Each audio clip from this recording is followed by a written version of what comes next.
kita pengen tadabbur ayat supaya bisa healing perasaan kita yang sedang terluka, healing tentang beban kita.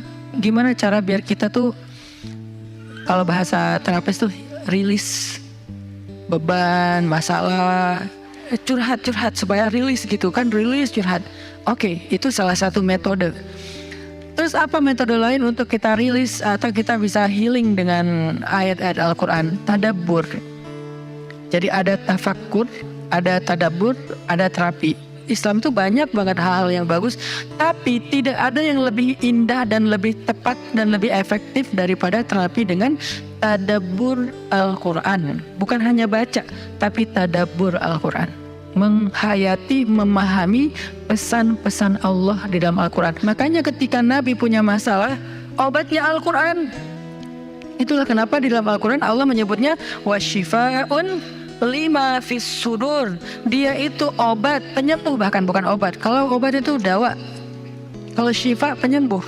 Dawa belum tentu sembuh, bisa sembuh bisa enggak. Tapi kalau syifa ya udah pasti sembuh. Maka Allah menyebutkan Al-Quran itu sebagai bukan dawa, tapi disebutkan sebagai syifaun lima fis sudur, obat hati, obat jiwa, obat mental. Walaupun banyak ulama menganggap bahwa dia juga bisa menjadi obat fisik, dan saya percaya itu. Tetapi yang lebih dahsyat lagi adalah dia memang obat mental. Pertanyaannya, bagaimana menjadikan Al-Quran sebagai syifa, healing? Ayat-ayatnya gimana cara kita mentadabburinya? Semua ayat sama, cuman yang membedakan satu dengan yang lain fadilahnya. Tapi semua sama-sama istimewa. Jadi nggak boleh ada satupun ayat yang kita anggap nggak penting. Alif Lam Mim, apa pentingnya ya?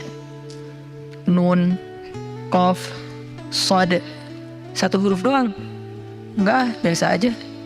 Sehingga kita ngerasa membaca ayat itu nggak terlalu istimewa. Sama, satu huruf pun itu istimewa di Al-Quran. Kan kata Nabi satu huruf seperti 10 kebaikan. Jadi kalau kita baca Nun, udah aja, alhamdulillah udah ngaji. 10 kebaikan loh itu. Tapi kalau udah tahu 10 kebaikan, ngapain satu huruf? Udah aja wal qalami wa ma yasturun, lanjut dong. Udah tahu tuh 10 kebaikan cuma satu huruf, sayang banget ya kalau ada waktu. Dan ketika membacanya jangan target saya harus cari waktu yang tepat nih buat baca Quran biar khatam 1 juz. Jangan cari waktu yang tepat, susah. Lama-lama sampai malam akhirnya nggak kebaca. Asal ada waktu baca aja dulu, dapat setengah halaman, dapat 2 baris, dapat 1 baris, pokoknya baca aja dulu. Jadi tadabbur, cara untuk bisa menjadikan Al-Quran sebagai syifa, tadabbur. Bagaimana dulu Nabi, sahabat, orang-orang solih mentadabburi Al-Quran? Yang pertama adalah mereka membaca Al-Quran secara tematik, supaya kita dapat sesuai dengan problem kita, masalah kita, hajat kita. Tematik. Lagi ada masalah apa kita? Karena ayat Al-Quran turun kepada Nabi pun secara tematik, secara kontekstual. Apa yang dialami Nabi, itulah ayatnya. Al-Quran tidak turun sekaligus kepada Nabi, turun sekaligusnya itu di Lauhul Mahfuz. Lalu sampai kepada Nabi berangsur-angsur selama 23 tahun. Kenapa berangsur-angsur, Ustaz? Dan kenapa nggak urut? Turunnya yang pertama adalah Al-Fatihah dan Al-Alaq. Kenapa sekarang Al-Fatihah lalu Al-Baqarah? Kenapa enggak Al-Fatihah, Al-Alaq, kemudian surat apa lagi yang berurutan sesuai dengan urutan turun? Kenapa kok dibalik-balik, kok diacak-acak? Karena Al-Quran turun itu secara tematik, teman-teman. Hikmahnya apa? Hikmahnya karena dia tidak turun untuk sekedar dibaca. Dia turun untuk ditadaburi supaya jadi solusi, petunjuk dalam hidup. Petunjuk apa? Petunjuk terhadap masalah yang lagi dihadapin. Dan kita nggak akan dapat petunjuk kalau nggak ngerti kan? Coba baca petunjuk penggunaan obat. Bahasanya bahasa bahasa Thailand misalnya. Banyak kap-kapnya. Susah kan kita? Gimana berapa hari sekali? Kayaknya 5 kali sehari deh. Padahal cuma 2 kali sehari. Nggak bisa dapat petunjuk karena nggak ngerti. Maka supaya kita bisa tadabbur, kita pahami. Nah, memahami apa? Sesuai dengan tema.